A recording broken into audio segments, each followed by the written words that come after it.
The fingers clamped down on Jackie's collar like a vice, twisting the fabric until the seam pulled tight against his neck.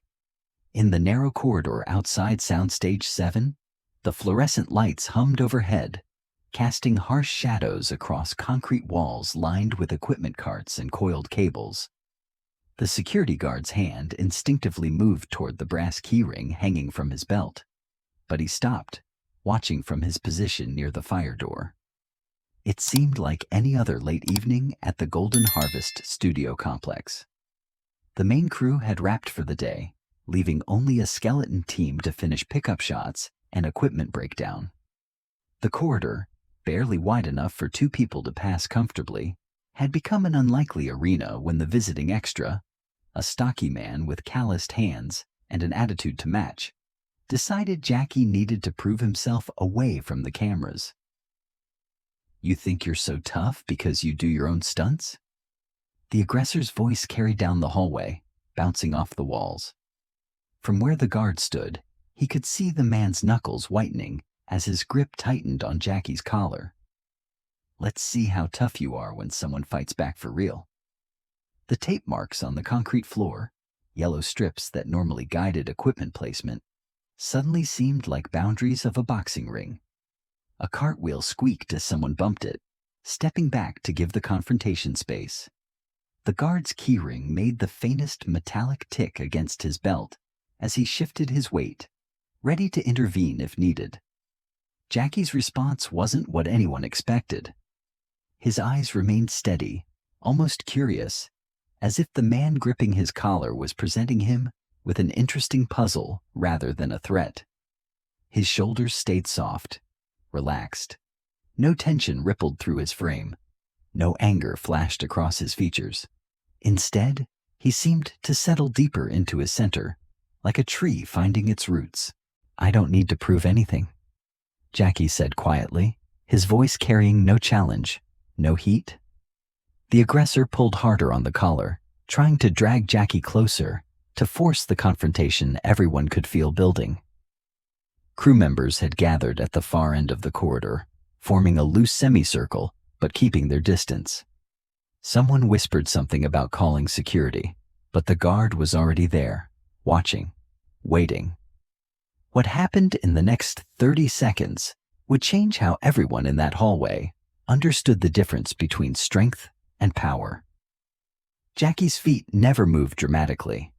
The shift was subtle, a half step that somehow changed the entire geometry of the confrontation. Where the aggressor had expected resistance, he found something else entirely. Jackie's weight flowed through his hips, his center of gravity becoming fluid rather than fixed. The grab that was meant to control became an anchor that trapped the aggressor to Jackie's movement. The sounds in the corridor became amplified in the sudden tension. The guard could hear fabric creaking as the man's grip adjusted, trying to maintain dominance. A shoe squeaked against concrete. Someone's exhale came sharp and quick. The fluorescent light above them buzzed with electrical current, creating a soundtrack for the strangest fight that wasn't quite a fight. Jackie's right hand moved, not into a fist, but to gently guide the aggressor's wrist. His forearm created a subtle redirection, nothing forceful, nothing that looked like martial arts. It seemed more like he was helping someone find their balance after stumbling. The aggressor's center of gravity, which had been leaning forward into aggression, suddenly had nothing to push against. The physics were simple, but devastating. The man who had initiated the confrontation found his weight carrying him past his intended target. His grip on Jackie's collar, which had been his source of control, became the only thing preventing him from stumbling. The harder he held on, the more off balance he became. Jackie simply guided that momentum, allowing it to empty into space. The security guard had seen hundreds of fights in his years working studio lots, but he'd never seen someone lose a confrontation so completely without being struck once. The collar grip loosened on its own, fingers unwrapping, as the aggressor realized that holding on was actually making his situation worse. His face showed confusion rather than pain, embarrassment rather than injury. He stepped back, his body naturally seeking the stability that Jackie's redirection had gently removed. The guard's hand moved away from his whistle. His training had taught him to watch for escalation, to step in when violence seemed inevitable. Instead, he found himself witnessing de-escalation that looked almost choreographed in its elegance. No one had been hurt. No one had been humiliated beyond repair. The confrontation had simply dissolved. Jackie straightened his collar, smoothing down the fabric where it had been wrinkled by the grip. The gesture was casual, practical, as if he was adjusting his costume between takes. He tapped one of the yellow tape marks with the toe of his shoe, a small, almost unconscious movement that seemed to reset the space back to its normal purpose. The crew members who had gathered to watch began to disperse. The extra who had started the confrontation walked away without another word, his aggressive energy transformed into something that looked like contemplation. The corridor returned to its evening quiet, just equipment humming and fluorescent lights buzzing overhead. From his position by the fire door, the guard understood something he'd never quite grasped before. Real control wasn't about dominating someone else. It was about maintaining yourself so completely that domination became unnecessary. Jackie hadn't defeated an aggressor. He'd removed the foundation that aggression needed to exist. The technique had looked effortless, but the guard suspected there were decades of training hidden in those few seconds of redirection. Jackie picked up a script that had been dropped during the commotion, brushing dust off the pages before setting it on a nearby equipment cart. His movements were unhurried, methodical. To anyone arriving now, nothing would suggest a confrontation had just taken place. The space felt calm, professional, ready for work to continue. The guard made a note in his incident log later that night, but struggled with how to describe what he'd witnessed. Potential altercation diffused without intervention seemed inadequate. Physical confrontation resolved through nonviolent means was more accurate, but still missed the artistry of what had occurred. The truth was that Jackie had demonstrated something the guard had seen glimpses of throughout his career, but never so clearly. Power could be shown by removing the need for its display. Control could be established by relinquishing the desire to control. Victory could be achieved by refusing to engage in the terms of conflict that an opponent was trying to establish. The equipment carts were rolled back into their proper positions. The yellow tape marks on the floor aligned with doorways and power outlets, resuming their mundane purpose of organizing workflow. The corridor returned to being a simple passageway between sound stages, nothing more dramatic than a place where people moved from one task to another. As Jackie disappeared back onto the soundstage, the guard found himself wondering about the other moments, the times when this same calm precision was all that stood between a stunt performer and serious injury. The brass keyring at his belt caught the fluorescent light as he turned to continue his rounds. The weight of the keys felt familiar, reassuring.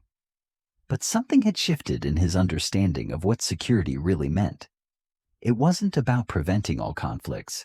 It was about recognizing when conflict could be transformed into something else entirely. The next morning, the guard would hear crew members talking about the incident in hushed tones. Not because it had been violent or dramatic, but because it had been the opposite. Someone would mention seeing Jackie handle a situation in the corridor, but details would be vague.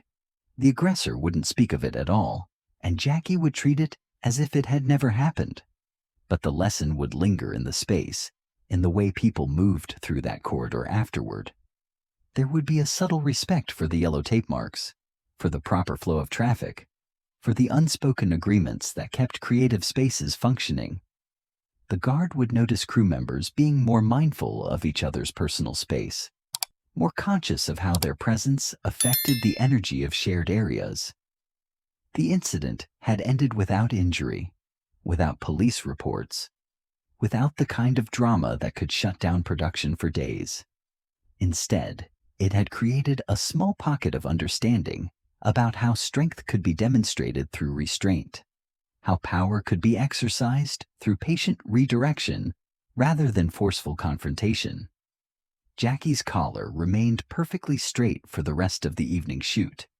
No evidence of the grip that had tried to pull him into someone else's definition of conflict. The fabric held no memory of tension, no wrinkles that spoke of struggle. Like the corridor itself, it had returned to serving its intended purpose, supporting the work that needed to be done. The security guard would spend the rest of his career thinking about those 30 seconds, about the difference between stopping a fight and preventing the need for one to exist. He'd seen Jackie perform impossible stunts, survive falls that should have broken bones, execute choreography that pushed human capabilities to their limits. But the moment in the corridor would remain the most impressive display of mastery he'd ever witnessed, because in that narrow space, with fluorescent lights humming overhead and equipment carts forming an impromptu arena, Jackie had demonstrated the highest level of martial arts, the ability to win without fighting, to control without force, to transform potential violence into empty space where only quiet professionalism remained. The question that would stay with the guard, the one that would make him watch future stunt work with deeper appreciation, was this. If Jackie could diffuse a collar grab with such elegant efficiency, what other disasters had he prevented simply by being present, by maintaining that same centered calm in situations where the stakes were far higher than wounded pride? The minutes that followed the confrontation revealed layers of understanding that the guard would process for weeks afterward. As Jackie moved through the remainder of his evening work, there was a quality to his presence that seemed to affect everyone around him. The aggressor, whose name the guard never learned, had departed without collecting his belongings from the craft services table. His jacket still hung on the back of a folding chair, forgotten in his haste to leave the building. The guard noticed how the crew members who had witnessed the incident began to carry themselves differently. There was less aggressive posturing in conversations, fewer voices raised over technical disagreements. It was as if Jackie's demonstration of controlled power had created a subtle shift in the studio's atmosphere. People moved with more consideration, spoke with more thoughtfulness. Later that evening, the guard would observe Jackie working through a particularly complex stunt sequence with the night crew. The same principles that had diffused the hallway confrontation were evident in every movement. When a wire rig malfunctioned and threatened to slam Jackie into a concrete wall, the guard watched him redirect his momentum with that same fluid grace, turning a potential injury into a controlled landing that left him laughing and immediately checking on the safety of the nearby crew members. The parallel wasn't lost on the guard. The collar grab had been just another kind of malfunctioning equipment, human equipment driven by ego and alcohol rather than cables and pulleys, but dangerous nonetheless. Jackie had applied the same solution: redirect the dangerous energy, neutralize the threat without causing harm, return the system to safe operating parameters. 3 weeks later, the guard would witness another incident in the same corridor. A different extra, perhaps having heard rumors of what had happened before, would approach Jackie with what seemed like deliberate provocation. But this time, the man would stop himself before making physical contact, something in Jackie's calm presence apparently communicating that aggression would be neither productive nor satisfying. The yellow tape marks on the concrete floor had become, in the guard's mind, symbols of something larger than equipment placement. They represented boundaries that could be respected without being enforced through violence, lines that held meaning because people chose to honor them rather than because punishment awaited those who crossed them. The guard began to study Jackie's methods more closely during subsequent shoots. He noticed how Jackie positioned himself in group conversations, never dominant, never submissive, but somehow creating space for everyone to contribute without competition. He watched how Jackie handled equipment with the same respectful precision he'd shown with the aggressor's wrist, each tool treated as if it were both powerful and fragile. The brass keyring at the guard's belt had taken on new significance as well. The keys represented access, control, the ability to lock and unlock spaces as needed. But after witnessing Jackie's approach to conflict resolution, the guard understood that the highest form of security wasn't about barriers and restrictions. It was about creating environments where barriers became unnecessary. The incident report the guard filed that night was deliberately vague. He wrote of a minor disagreement resolved without escalation and noted exemplary conflict resolution demonstrated by crew member. He didn't want to create documentation that might somehow complicate Jackie's career or attract unwanted attention from studio executives who might misinterpret the situation. But privately, the guard began documenting his observations about Jackie's methods in a small notebook he kept for his own learning. He noted the importance of breathing patterns, how Jackie never held his breath during tense moments, how steady respiration seemed to anchor his calm response. He observed the significance of eye contact, direct but non-threatening, acknowledging the other person's presence without challenging their dignity. The guard also began to understand the role of physicality in de-escalation. Jackie's body language communicated strength without aggression, confidence without arrogance. His stance suggested he was prepared for whatever might happen, but preferred that nothing dramatic occur. This balance between readiness and relaxation, the guard realized, was probably the result of decades of martial arts training applied to human interaction rather than combat. Over the following months, the guard would watch Jackie work with stunt coordinators, directors, and fellow actors with the same principles on display. When tempers flared over creative differences, Jackie had ways of redirecting the energy toward problem solving rather than blame assignment. When equipment failures threatened to shut down expensive shoots, his calm presence seemed to help technical teams think more clearly under pressure.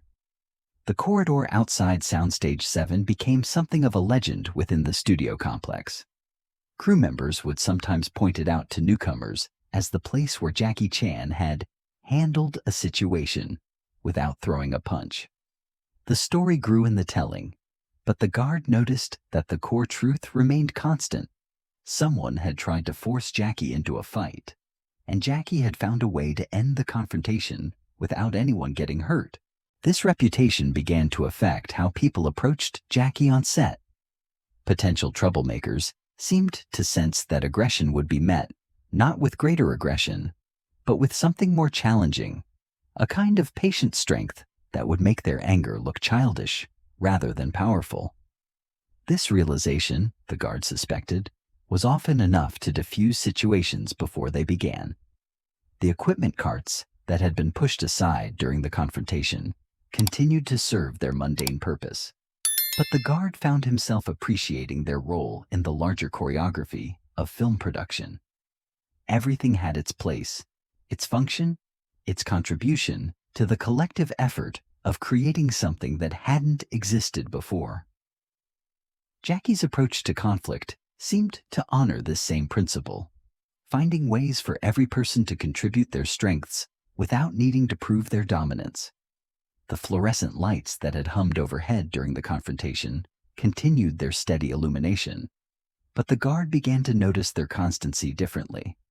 They provided the same steady light, regardless of the drama unfolding beneath them, maintaining their function while human emotions surged and subsided. Jackie's presence had that same quality, reliable, consistent, unaffected by the temporary turbulence of other people's agitation. As the weeks passed, the guard found himself applying Jackie's principles to his own work. When dealing with intoxicated visitors or overeager fans who tried to push past security checkpoints, he began experimenting with redirection rather than confrontation. He discovered that many situations that might have escalated into arguments could be resolved through patient explanation and the creation of alternative pathways for people to achieve their goals. The lessons from that evening in the corridor extended beyond conflict resolution. The guard began to see connections between Jackie's approach to human interaction and his approach to stunt work. Both required precise timing, careful attention to momentum and balance, and the ability to turn potentially dangerous energy into something controlled and purposeful. But perhaps the most lasting impression was Jackie's treatment of the aggressor's dignity. Even while neutralizing the threat, Jackie had never made the man look foolish or weak. The redirection had been so gentle that the aggressor could walk away with his self-respect intact, having learned something valuable without being humiliated in the process. This, the guard realized, was what true mastery looked like: the ability to win without creating enemies, to demonstrate strength without diminishing others. The answer to the guard's question about other disasters prevented would reveal itself gradually, in countless small moments, when Jackie's presence seemed to make difficult situations more manageable. Split-second decisions during dangerous stunt sequences, diplomatic resolution of creative conflicts, the quiet prevention of ego clashes that could have disrupted entire productions. All evidence of the same principles applied with the same thoughtful precision. For now, the corridor remained quiet. The work continued, and the yellow tape marks on the concrete floor held their positions like sentinels guarding a space where conflict had been transformed into understanding, where aggression had been alchemized into art, and where one man's refusal to fight had created a template for strength that needed no violence to prove its power.